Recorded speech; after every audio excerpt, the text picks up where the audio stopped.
Okay, good evening everyone. I hope you're all well. I hope you enjoyed Lag HaOmer.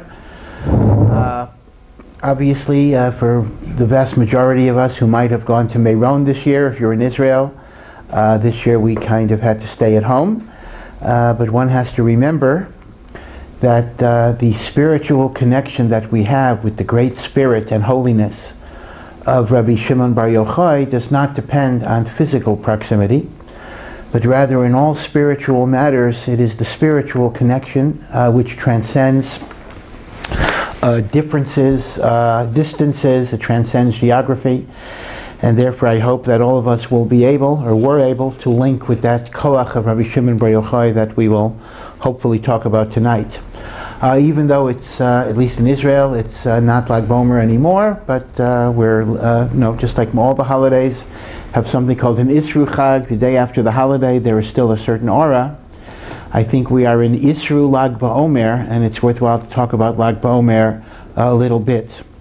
All of us know that Sefirat HaOmer has two distinct aspects, which on one level are almost contradictory.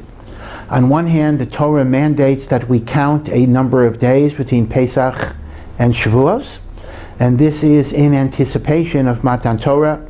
And I think I've already spoken more than once of the idea that Pesach represents freedom, liberation from slavery. Torah represents, or Shavuos represents, submission to God. And on some level, we sometimes think that submission is the opposite of freedom. But by having a period of transition between Pesach and Shavuos, the Torah is linking the two holidays. In fact, Ramban basically says that the counting of the Omer is regarded as a Chol HaMoed that is joining two different festivals, which in fact become one: Pesach, the holiday of freedom; Shavuos, the holiday of commitment, because there is a recognition that without submission to the will of God, I am in fact a slave. I'm a slave to my desires, to my emotions, to my ever-shifting moods. So freedom without Torah is simply animal liberation, and that is why our sages tell us that the korban that was brought on Pesach was Omer, which was a barley offering, and barley was commonly fed to animals in those days. On Shavuos, the grain offering was wheat, which was human food, and the idea is the transition from freedom to Torah is the transition from animal liberation to human dignity. So on one level, therefore, the whole counting is to link freedom and responsibility, which is a major issue even lahavdil in secular politics today, where people often say freedom is the only goal. And it's important to understand that as important as freedom is, freedom cannot be an ultimate purpose. You cannot say the purpose of my life is to be free, because that immediately raises a question: free to do what? Free to be what? Erich Fromm, certainly happened to be Jewish, a disciple of Freud, but very, very far from religious, used to make the point that we make a grave mistake when we define freedom as freedom from something. That's only a negative. Freedom has to be freedom towards something. And that is indeed what the counting of the Omer is. It is a freedom towards a goal, towards a purpose. Again, I've mentioned before as well, Tagore, the Indian poet's beautiful metaphor, and he was not speaking about Judaism at all, he was speaking about life, that a human soul is like a violin string that has beautiful music, but only when it's tied down across the bridge is that music able to be expressed. A loose string on the table will not be able to express anything, and that is the paradox of life, that it is only by connection and submission to something greater than ourselves do we achieve the true flourishing and realization of the human spirit. Now, seen in that light alone, the counting of the Omer ought to be a joyous, happy period. Quite logically, that's what it should be. We're looking forward to this Sinai revelation, to our mission statement, to our purpose, to our contribution to ourselves and to the world and to the universe indeed. So there is nothing intrinsic to the counting of the Omer that would render it a period of sadness in any way. And yet all of us know halachically that over the course of time this also became a period that was impressed with a certain degree of mourning and solemnity. So the halacha is that during the Omer period, and it's a machlokas exactly what is the Omer period here. The counting of the Omer, remember, are 49 days. The mourning is observed for only part of that time. Some people start from the second day of Pesach and they go up until Lag BaOmer, and after Lag BaOmer they are no longer bound by the mourning restrictions. Other people start Rosh Chodesh Iyar and they go until 3 days before Shavuos, with Lag BaOmer being a hiatus. And yet other people start after Rosh Chodesh. They go until Erev Shavuos, because they lose 2 days, and Lag BaOmer is a hiatus. There are other variations of minhagim as well, but those are the most common 3 variations. And what are you not allowed to do? We don't get haircuts, we don't make weddings, and the minhag is we don't listen to at least live music. If you want to listen to a cappella or you want to listen to recorded music, consult your local Orthodox rabbi as to whether that would be permitted. But no matter how you describe it and no matter what the exact days are, this is a period of avelos, a period of mourning, a period of a certain sadness, which on one level is inconsistent with the preparation for Kabbalas HaTorah, which is supposed to be joyous. But we are told that during this period of time, the 24,000 students of Rabbi Akiva died. And there's a machlokas, did they die in 1 year? Did they die over several years? But whether it was one time or several times, it was during the period of time between Pesach and Shavuos, and therefore we mourn the deaths of the Talmidim of Rabbi Akiva. Now, one raises a question. Granted, 24,000 deaths is a very, very tragic event, but unfortunately, in our long and tragic history, we have experienced worse. The Holocaust, 6 million Jews, crusades, pogroms. There was a larger loss of life. So why is it that we're making such a big deal about the students of Rabbi Akiva? And there's really 2 answers that I think you can give to this question. First, you have to understand that this is not just a numbers game. 24,000 students of Rabbi Akiva were basically transmission of Torah learning to the next generation. When they were killed and Rabbi Akiva was left with only 5 disciples, the whole existence of Torah in Am Yisrael was literally hanging on a thread. This was indeed worse than the Holocaust. Numerically, the Holocaust was much, much greater. But by that time in the world, we had some yeshivos, we had people living in different countries. The absolute, God forbid, possible loss of Torah was much, much greater in the aftermath of the deaths of the students of Rabbi Akiva. And if, God forbid, Torah learning would have been destroyed from Am Yisrael, one does not even know what the repercussions are. You know, the Chazal tell us that the world was created so that the Jewish people would keep the Torah and learn the Torah. If you don't have Torah learning, then Rahman al-Islam, God forbid, perhaps the entire universe would come to an end. So as a result, you really cannot just compare numbers. You have to look at what these 24,000 students represented. But more significantly, I think the reason why we focus on the 24,000 students is because Chazal gave us a definitive reason for their death, and therefore we have a particular message to contemplate. When we think about the other tragedies that have befallen the Jewish people, we're not prophets. We don't have definitive teachings of our rabbis as to why something happened. The Holocaust, people still debate exactly what is the divine message. So as a result, we can mourn, we can grieve, but we don't really know what it is we're supposed to rectify and fix. Masha'en came with respect to the Talmidim of Rabbi Akiva.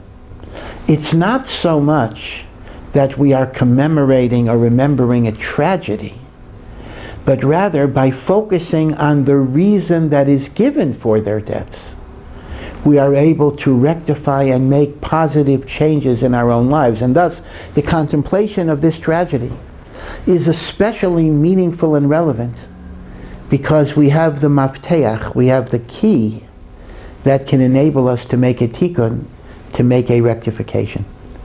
And the key, of course, is a statement in the Gemara Yevamos that the students of Rabbi Akiva died because they did not show proper kavod, zeh lozeh, they did not show proper honor and respect to each other. And what does that mean exactly? Surely, I wasn't there, I'm not that old, but surely if we would be able to have a video of the students of Rabbi Akiva, I think it would be safe to assume that they weren't pushing each other out of line, they weren't calling each other idiot, they were not speaking Lashon Hara about each other. There is no doubt that the students of Rabbi Akiva followed the rules as later codified in the Shulchan Aruch. They followed all of the laws, bein adam lechaveiro. They were not acting in a disrespectful, dismissive manner. So what do Chazal mean? They did not show kavod for each other. So Rav Shimshon Raphael Hirsch offers a very beautiful insight. He says kavod is not a matter of behavior, it's a certain matter of attitude. The shorish of kavod comes from kaved. Kaved means heavy. Having kavod for another person doesn't mean being nice to them, and it doesn't mean being polite to them, because I could be nice and polite to somebody, but functionally consider them my inferior. Kavod is, I look at another person, and I see the godliness within them, and I see that they are weighty, they are significant, they have gravitas, that there is something worthwhile and good and radiant and holy about them. And that is the idea of kavod.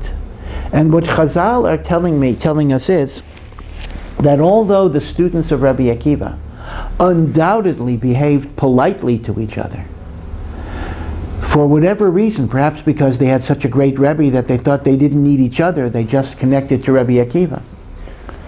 They did not view each other as being worthy. They did not look at their colleague and say, you're a person of heft, you're a person of gravitas, you're a person of significance, you're a person that is b'tselem Elokim. And because of this, they were taken from the world. But here's the thing. They were not taken from the world as a punishment for sin.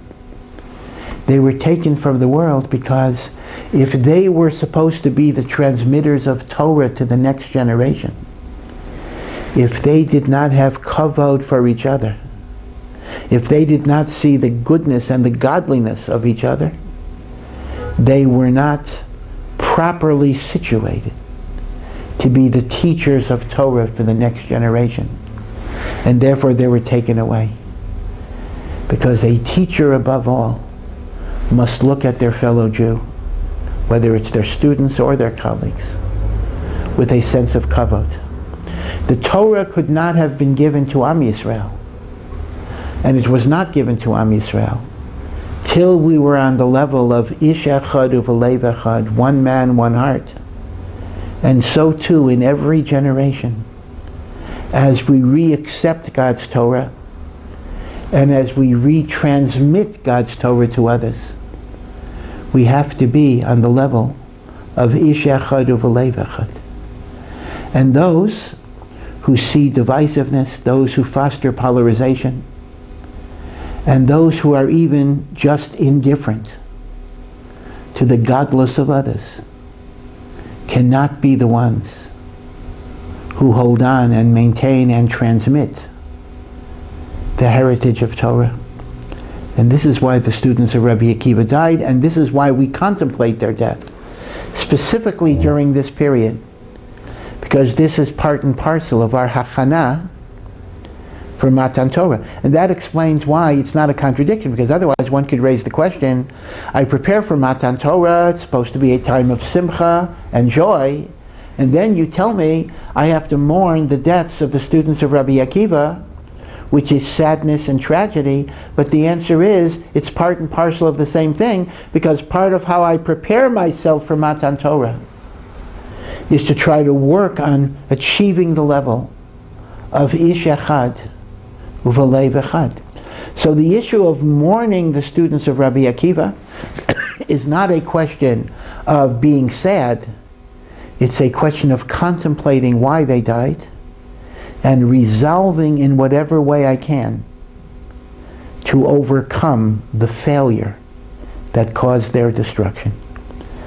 Needless to say, and again I think we've spoken about it numerous times, this sickness, this inability to see the good in the other, is a machala, is a sickness that very much still exists within us to this very day.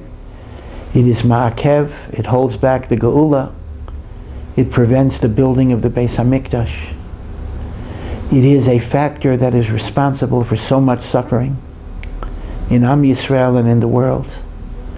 And this is a wonderful period of time when we can think about this. What can I do as an individual? Yes, I am only one person. But as Helen Keller once remarked in a similar context, yes, I am only one person, but I am one person. And as a person, I can do something in my family, in my community, in my shul, with my friends, to reach out to others. And one has to know, when I reach out to others, a great mitzvah, it's not that I am the repository of wisdom and they are worthless and I'm there to fill them up with my wisdom. But it must be in the context of mutual respect, in which I come to learn from you and not only to teach you. I come to benefit from what you have to offer me, as well as what I can potentially offer you. And when you have that mutuality of respect, then as Shlomo HaMelech says, as water reflects the face that you show it, I show the water a smiling face, I get a smile. So too, I see the godliness in you, and you will see the godliness in me. I am willing to learn from what you have to offer, you will learn from what I have to offer. And then we have achdus, unity, then we have shleimus, then we have togetherness. And then we are ish echad uvalev echad. And then we are ready for Matan Torah. So now we come, or we're leaving Lag BaOmer. Now Lag BaOmer is either the end of the mourning restrictions, or at least it's a hiatus or a break. So some people will make weddings after Lag BaOmer, some people will make weddings only on Lag BaOmer, and they will not make weddings afterwards. And I don't want to get too much into the halacha. Rav Moshe Feinstein has a very interesting tshuva. It's a worthwhile psak to be aware of. Let's imagine that I start my Sefirat HaOmer restrictions on Rosh Chodesh Iyar, and I go until 3 days before shavuos, and Lag BaOmer is a break for me, but I do resume the restrictions after Lag BaOmer. And my friend starts from the second day of Pesach and ends the mourning restrictions on Lag BaOmer, and he's getting married after Lag BaOmer. He's getting married the 34th day of the Omer, the 40th day of the Omer. I'm invited to the wedding. Now for him and his kala, there is no prohibition because they have ended their mourning restrictions. Am I allowed to go to a wedding that is not within the mourning period of the chassan and the kala, but it is within my mourning period? So Rav Moshe is Machadesh, a very, very interesting psak. Rav Moshe Feinstein actually writes that there is no prohibition of going to weddings during Sefirat. The prohibition is to get married during Sefirat. The prohibition is to make a wedding, not to go to a wedding.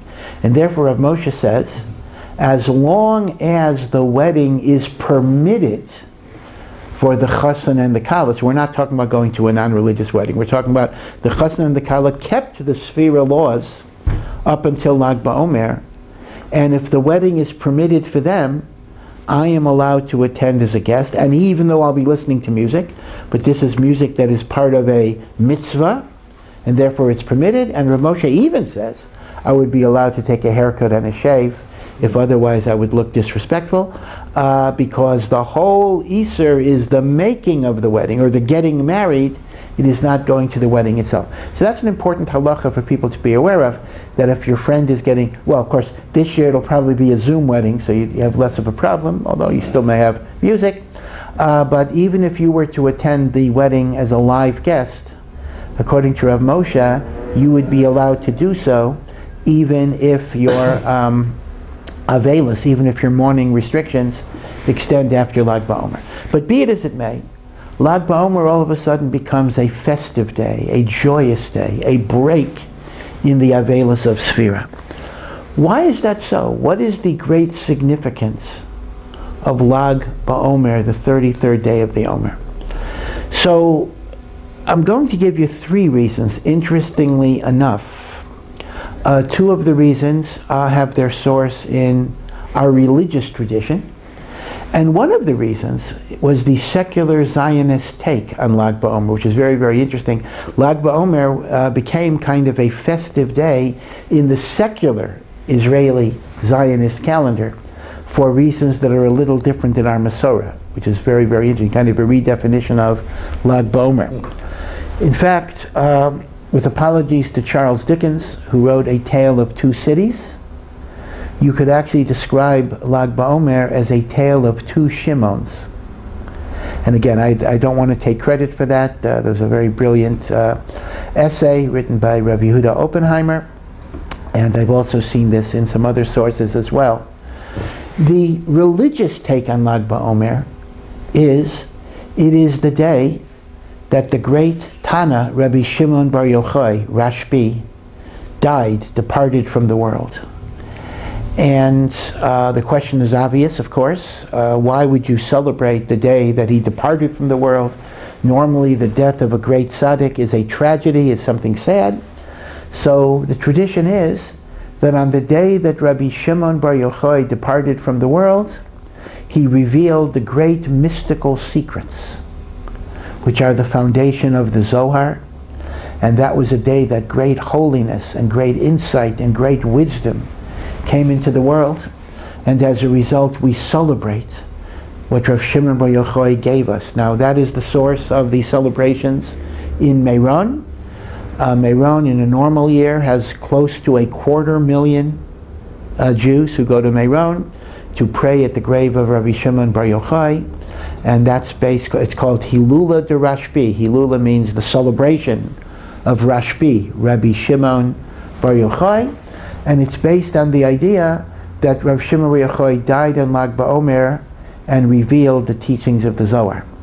Now, to be totally intellectually honest, I have to tell you that it's not entirely clear that there's a basis for this idea.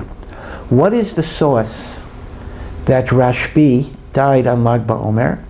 It is not in Chazal, it's not in the Gemara, it's not in the Medrash.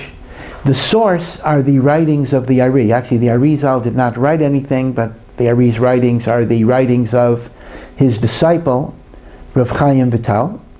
And in one of the most important writings of the Ari, called the Pri-Eitz Chaim, which discusses the holidays, Kabbalistic teachings about Shabbos and Yom Tov, it mentions that the Arizal used to go to Meron on Lag BaOmer and pray by the kever of Rav Shimon Bar Yochai. Again, the Arizal lived in Tzfat, and if you know the geography, you'll know that you can walk from Tzfat to the old city of Tzfat to Meron in around an hour hike. Go down the mountain, go up the mountain. You're in Meron, and the reason why he celebrated is because Yom Shemeis Bo Rabbi Shimon Bar Yochai, because it was the day that Rabbi Shimon Bar Yochai died. That is the source of the tradition that Lag BaOmer is the yahrzeit of Rabbi Shimon Bar Yochai. But the reason why that's problematical is, in the earliest manuscript editions of the Pri-Eitz Chaim, before printing, it does not say Yom Shemeis Bo Rabbi Shimon Bar Yochai. It says Yom Simchat. In other words, Shemeis is 3 letters, Shin, Mem, Saf. But the original word seems to have been Simchat, which is 4 letters, Shin, Mem, Ches. Saf, the day of the rejoicing of Rav Shimon Bar Yochai. Now that's a little bit of an ambiguous phrase, but that just might mean the day that he revealed the Zohar, not that he died that day. In later editions, the ches got dropped, so what was originally vocalized as Simchat became Shemes. So the question becomes, is Shemes an interpretation of Simchat, or is it a mistake? So the truth of the matter is, you can debate, and people are debating, whether the Arizal's position was that Rav Shimon Bar Yochai actually died or did not die in Lag BaOmer. Nevertheless, it is more or less makubal in Am Yisrael that this is the yortzeit of Rabbi Shimon Bar Yochai, and we rejoice because it was a time of great, great simcha. And that is the celebrations of Meron, which I say in a normal year can attract 250,000 people of all types, Hasidim, Misnagdim, many Sephardim, many Chilonim, many secular Jews who are not religious also come to participate in the Simcha. And B'ezrat Hashem, next year we should be Socha, those who are able to do it, who want to do it, should be able to go there in person. Now, in 1948 and even before 1948, the Israeli Zionists wanted to find another meaning in Lag BaOmer, which again is historically very specious, and they connected it to another Shimon, who is a great student, or at least a follower of Rabbi Akiva, and that is Shimon ben Kuziva, who led a great revolt against the Romans around 65 years after the destruction of the temple. Rabbi Akiva named Shimon ben Kuziva Bar Kochba, the son of a star, because the Mashiach is described as a star that comes out of heaven. And Rabbi Akiva actually believed that Bar Kochba was Mashiach, and Rabbi Akiva lent his tremendous stature to the Bar Kochba revolt. And Bar Kochba initially was quite successful. Bar Kochba recaptured from the Romans more than 900 villages and settlements. And there is archaeological evidence that under the guidance of Rabbi Akiva, they began to lay the foundations of a third temple in Jerusalem. But Hadrian retaliated with overwhelming force. Almost half, this is quite astounding. Historians are still wondering, why is Hadrian so concerned about a backwater rebellion in the province of Judea? But Hadrian sent, this is just astounding, 50%, almost 50% of the entire army of the whole Roman Empire to squash this rebellion. And it was devastating. In terms of numbers, in fact, this was the fall of Beitar. In terms of numbers, the numbers of Jews that were murdered in Beitar were much greater than even the number that were killed in the aftermath of the Churban Beit HaMikdash. And by the way, our tradition has it that the fall of Beitar also occurred on the 9th of Av. 65 years apart. From the year 70 is the Churban, and 65 years later is 135, the fall of Beitar. But more than the loss of life, all of those stories that we read about the Roman persecution of Judaism, you're not allowed to teach Torah, Rabbi Akiva is tortured to death, his flesh is being flayed by iron combs. All of that was not in the aftermath of the Churban Beis HaMikdash. After the Churban Beis HaMikdash, as devastating as that was, Jews were still allowed to learn Torah and keep mitzvot. But after the Churban of Beitar, Hadrian abolished Torah teaching, mitzvah observance. Jews were banished from Jerusalem for over 200 years. The city was turned into Aelia Capitolina, a city that was a shrine to Jupiter. And only once a year, Jews were allowed to come to Jerusalem, circle the walls from the outside on the 9th of Av. And that is why it became an ancient custom that some observe even today, that on the 9th of Av you walk around the walls of Jerusalem, either on ground level, or some people go on top of the walls, although you cannot go all the way around across the ramparts. But that is an ancient minhag Yerushalayim that dates from the time of Hadrian in the aftermath of Bar Kokhba. The secular Zionist movement saw Bar Kokhba as heroic. Saw Bar Kokhba, kind of an anachronistic flashback, as someone who was no longer the Golos Jew who submitted to the Goyim, but the Jew that was heroic, the Jew that was willing to fight back, the Jew that waged war against the enemy. Now, how they got that connected to Lag BaOmer is historically very specious, but they wanted to connect Lag BaOmer to the story of Rabbi Shimon Bar Kokhba. Now, the truth of the matter is the Bar Kokhba revolt is still a very controversial part of Jewish history. Do we look at it as heroic? Do we look at it as an example of courage and strength? Or do we look at it as a foolish mistake with tragic consequences? But be it as it may, I think it's a beautiful encapsulation of kind of the major divides in Israeli society. A tale of two Shimons. Shimon Bar Yochai, the epitome of spirituality, Torah learning, holiness. And Shimon Bar Kokhba, militarism, heroism, might is right. And perhaps the fact that Lag BaOmer represents these two ideas maybe is a reminder that each side needs to appreciate what the other has to offer. The Bar Kokhba aspect must appreciate the spirituality of Shimon Bar Yochai. And as I mentioned, I think in connection with Yom HaAtzmaut, the factor that celebrates Rav Shimon Bar Yochai must also appreciate those who build up the land of Israel, the state of Israel, in a physical way, whether it's by military service, whether it's by cultivating the land, whether it's by building the infrastructure that enables Torah to flourish and the Jewish people to have a homeland to go back to. So in a sense, one could actually say that this tale of two Shimons might be the key. If we could integrate the two Shimons and appreciate both of them, we will have achieved much that Lag BaOmer is supposed to teach us and elevate us. But I had mentioned there are three ideas of Lag BaOmer. So one is the religious connection to Rav Shimon Bar Yochai. The other is the made-up historical connection to Bar Kokhba, because as I say, even if you celebrate Bar Kokhba, there's no particular reason why it would be Lag BaOmer, but that was the kind of the day that was chosen by the Zionist movement, and that is indeed the teaching in the typical Israeli public school. If you go to a Mamlechti school, where they do teach about the holidays in a non-halachic way, Lag BaOmer will be described as the festival commemorating the courage of the Bar Kokhba revolt. That is how it is taught in a secular school.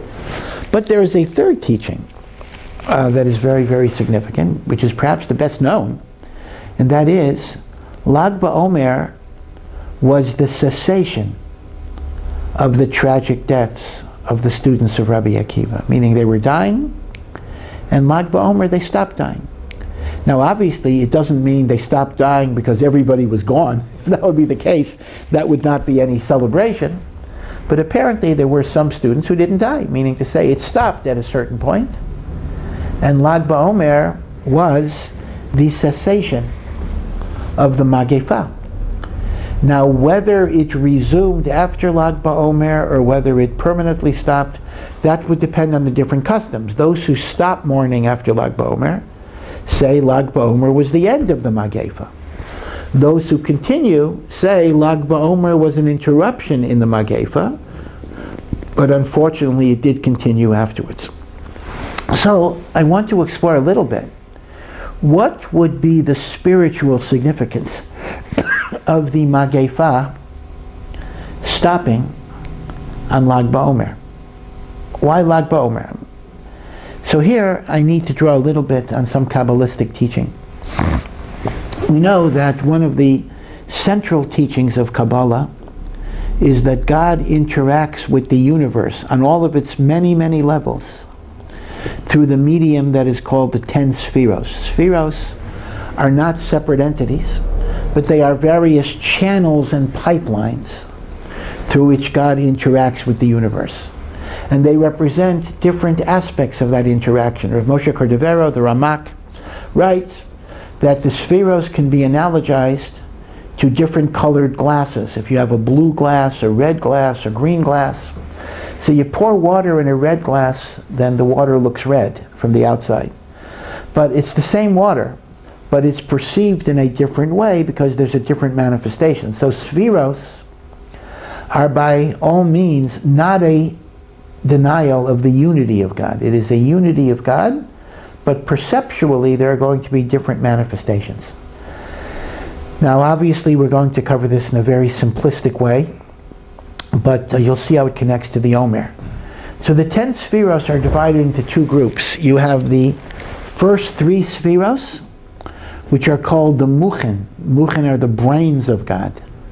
They are the mental operations of HaKadosh Baruch Hu. And then you have the behavioral manifestations, which are called the Midos.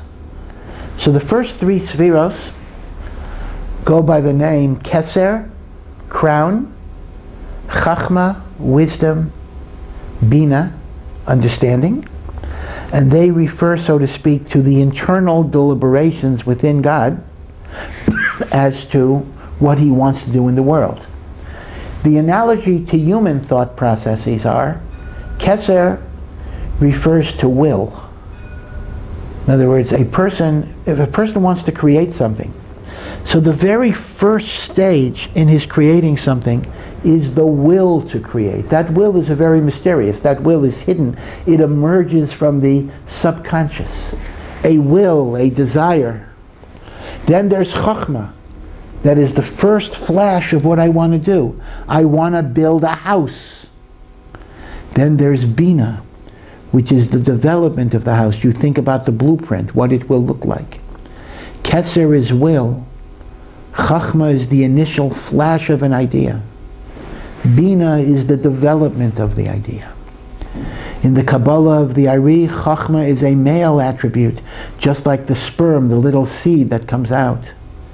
Bina, which is the development of an idea, is the feminine aspect, just as a woman takes the sperm, and when it fertilizes her egg, in her body, it gets developed into a fetus, into an ultimate human being. So that's called the Muchen. That refers to God's deliberative states.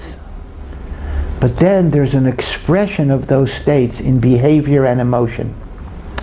And just to enumerate them, the lower 7 Sephiros, Chesed, loving kindness, Gevura, inner strength, Tiferes, beauty, Netzach, eternity, victory, endurance, Hod, glory, Yesod, foundation, and the last is Malchus, kingship. Now, we'll come back to this in a moment to give a little more flesh on the bones. But keep in mind that the Mekubalim related every single week of counting of the HaOmer to a particular sphera of the lower 7 Sephiros. So the first week of the HaOmer, which of course is the week of Pesach itself, is said to be the week of loving kindness. The second week of the HaOmer is said to be the Gevura, the week of strength. The third week is Tiferes. Right? Every week is connected one of the Sephiros. Now, let's think about this a little bit. The way to understand the 7 lower Sephiros is to understand that they comprise 2 triads with a final receptacle of the net result of those triads. Let's take Chesed, Gevura, Tiferet, which are called the Gimel Rishonos, the first 3 of the Sephiros, the lower 7 Sephiros. Chesed is kindness, compassion, giving. On one hand, all of us turn to God, and we want God to shower us, to give us mercy, to give us rachamim, to give us love. So chesed is a wonderful thing. That is the essence of what God is. God is essentially chesed, and that is why it is number one. But chesed can have a destructive force. Too much chesed, the light of God could be so strong that we could be shattered and destroyed by an abundance of God's light. And therefore, the midah of chesed has to be counterbalanced with restraint and withholding. Otherwise we get blinded, otherwise we get shattered, otherwise we get obliterated. And therefore, just as you have thesis, antithesis, and synthesis, so too you have chesed, which has to be balanced with restraint and withdrawal. And in human relationships, it's the very same thing. On one hand, I have chesed, I'm kind, compassionate, but I also have to have towards my children discipline, restraint, and boundaries. Too much chesed, I become burnt out. Too much chesed, my kids lose their teeth from all of the chocolate. So chesed has to be balanced with withdrawal and constraint, both in terms of my own burnout and in terms of what my own children or students or spouse needs in life. So the midah of chesed is the impulse of giving, and the midah of gevura is the impulse of withdrawal. And all of life is this balance. When do I give? When do I hold back? Too much chesed is destructive, too much gevura is cruel. And therefore, chesed and gevura need to be balanced with a mediating principle. And the mediating principle is tiferet, number 3. Tiferet is beauty. Beauty is the proper balance and reconciliation between chesed and gevura, both as reflected in human behavior and ultimately as reflected in God's interaction with the universe. We don't want too much rain. It'll flood us.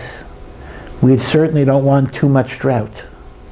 There's a certain balance that needs to be achieved. But the balance that is achieved on the divine level is a function of being connected to the balance we achieve as individuals and as a nation. God is our shadow, says David HaMelech. Just as the shadow goes wherever you go, so too Hashem responds to how we behave. So Chagat, Chesed, Gevura, Tiferet, is the first triad that represents two opposite forces that need to be reconciled and balanced, both on the divine level, through our prayers, our mitzvahs, our good deeds, our Avat Yisrael, and in our human behavior. But then there's a second triad that represents a different type of conflict. Even if I as an individual have properly balanced the giving impulse and the containment impulse, I have the chesed and the gevura that are balanced by tiferet, there is another problem that I face. Often, even a person who has properly balanced these spiritual imperatives will be defeated by factors external to themselves. It may be the lack of support from their family, bad friends, a negative environment, economic pressures. Life often defeats us. The vicissitudes of life may be overwhelming. Netzach is the capacity to achieve victory, endurance, and eternity over the external experiences and people in your life who can defeat you and drag you down. That is the quality of Netzach. And Netzach is so necessary because it's not enough to have the right perceptions and the right ideas. We also need the strength and the resilience and the courage not to be crushed by those factors outside of our own personalities. But just as too much chesed can be destructive and it needs to be balanced with gevura, too much netzach can be destructive. Because as you cultivate and intensify your ability not to be affected by others, the great danger is you become a steamroller, ignoring other people in favor of your dreams. Imagine, for example, that you've decided you want to get up every morning at 4 o'clock and learn Torah for 3 hours before davening. But if you're a single person, you have a roommate. And you wake up loudly and you prepare yourself, and your roommate says to you, "Gee, I really would like to sleep a little longer." And you say, "How dare you interfere with what I'm doing? I'm doing mitzvos." But you understand that to ignore other people is not an act of righteousness. It's an act of callous disregard for kavod habrios. So the same way chesed needs gevura, netzach needs to be balanced with another quality, which is called hod. Hod is radiance, seeing the good of the other, stepping back, understanding that the other person also has legitimate needs and a legitimate viewpoint. So netzach is the idea, I will do what I need to do no matter what. Hod is the idea of stepping back and seeing the other. But you understand the problem. Too much netzach, you're a steamroller. Too much hod, you abandon your dreams and your aspirations in favor of just deferring to other people. So the same way, chesed and gevura have to be balanced with a mediating principle called tiferet, beauty. Netzach and hod have to be balanced with a mediating principle called yesod. Yesod is the balance between not being discouraged, not being broken, not being crushed by the views of others, but it allows you to balance being receptive to what they stand for. So, in the 7 spheros we have 2 triads, chesed, gevura, tiferet, which is the giving and the containment impulse. And then we have not being crushed by others, but being deferential to others, which is the netzach, hod, yesod. And once again, these work on the divine level, they work on the human level. And the divine level is influenced by the human level. And when all of these things are balanced, coordinated in the proper way, we now have the 7th sphera, which is Malchus. God's kingship is fully revealed in the world with all the proper colors, in all the proper proportions. There is balance, there is harmony, there is symmetry. Things are working the way they are supposed to be working. A world of kindness with appropriate boundaries. A world of courage with appropriate deference and respect for the needs of others. This reveals the Malchus of Hashem. That is why the Zohar says that Malchus is an empty vessel, because Malchus is nothing more than the conduit through which all of these balancings flow, because it happens automatically. When things are in the proper proportion, God's name is glorified. Obviously, there's a lot more to talk about here, but let me just point out that the Kabbalists identify a great personality from the Torah, or from the Tanakh, who exemplifies in his life the highest level of each of these 7 spheros. So the week of Chesed is the week of Avraham Avinu, who lived a life devoted to loving kindness. The week of Gevura is the week of Yitzchak, who exemplified inner strength and conviction. The week of Tiferes, beauty, is Yaakov Avinu, who harmonized the midos of Abraham and Yitzchak. Netzach not being crushed by the vicissitudes and challenges of life, is Moshe Rabbeinu, who led an unruly nation and stayed the course no matter what. Aaron, who is the lover of peace, the pursuer of peace, represents Hod, seeing the glory of the other. So you'll notice that 4 and 5 is Moshe and Aaron. Number 6 is Yosef, who is said to combine the Netzach and the Hod. That's why Kabbalistically it's out of chronological order. Yosef was first, but in Kabbalah, Moshe is 4, Aaron is 5, and Yosef represents the synthesis, culminating in the 7th week, the last week of the HaOmer, the week of David HaMelech, who represents Malchus of Hashem, the ultimate expression of God's kingdom on earth. So now, let's take this a little further. I'm sure many of you have studied the idea that it's not only each week that is connected to a Sefira, but because there are 7 days in each week, each day is connected to a Sefira as well. So for example, the first day of the HaOmer is called, now there's the second night of Pesach, it is called Chesed Shebechesed, the day of kindness that is situated in the week of kindness. Chesed Shebechesed. The second day of the HaOmer is called Gevura Shebechesed, which means every Sefira has all 10 Sefiros in it, or for our purposes, all 7 in it. Meaning, just like there's a Chesed, Gevurah, Tiferes, Netzach, Hod, Yesod, Malchus, within Chesed there is Chesed, Gevurah, Tiferes, Netzach, Hod, Yesod, Malchus. And this can get very, very complicated, because what exactly would the difference be between the second day of the HaOmer, which is called the Chesed, it's called Gevurah of Chesed, and the first day of the second week that is called the Chesed of Gevurah?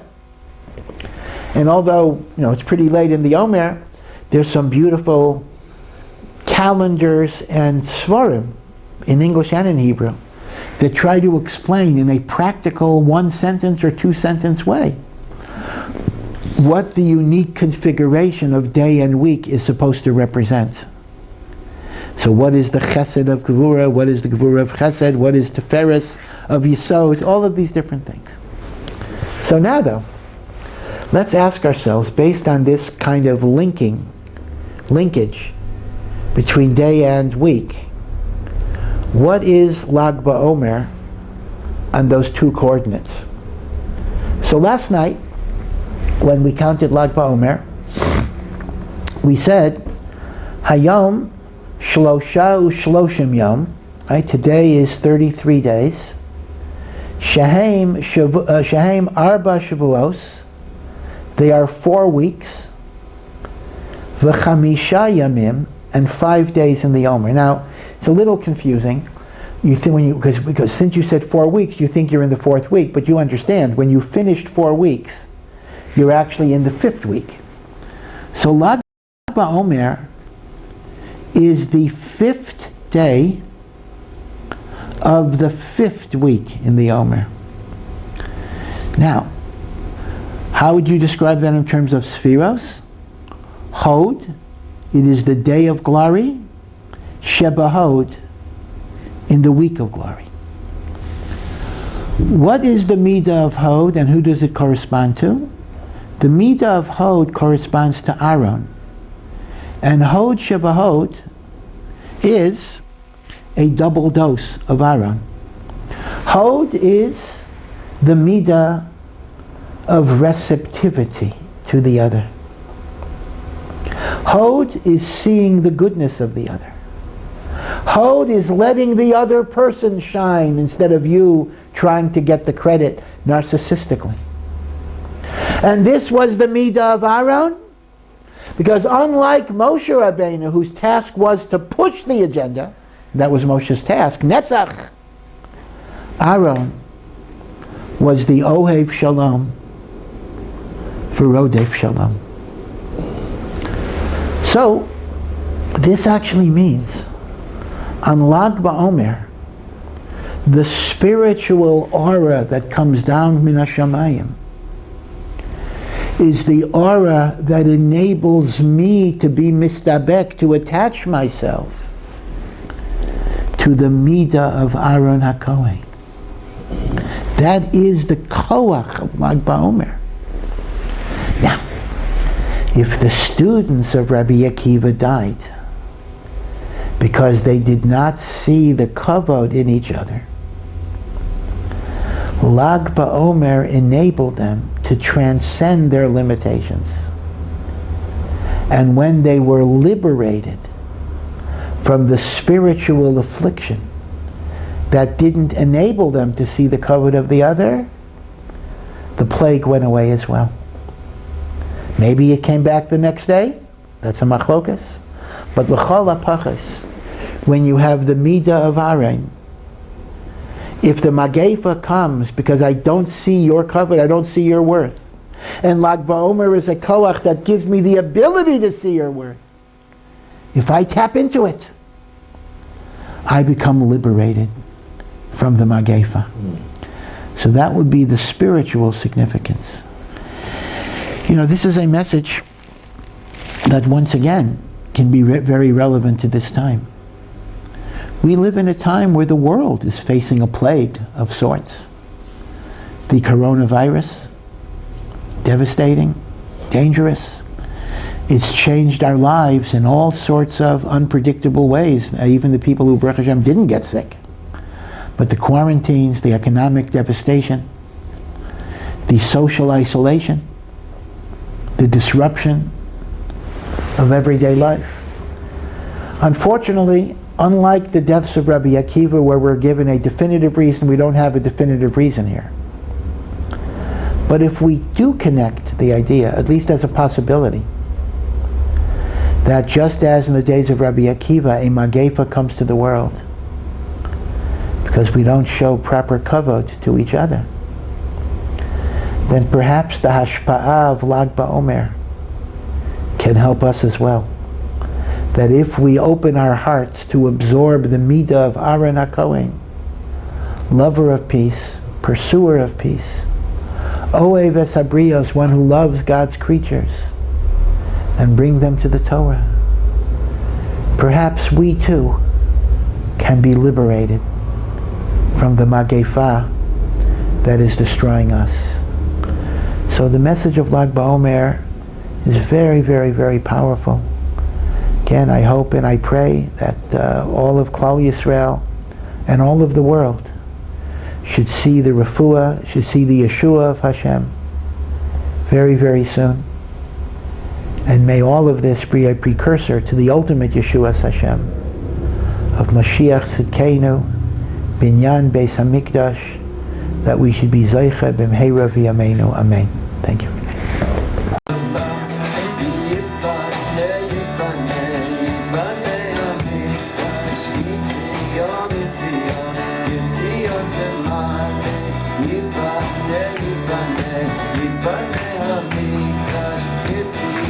It's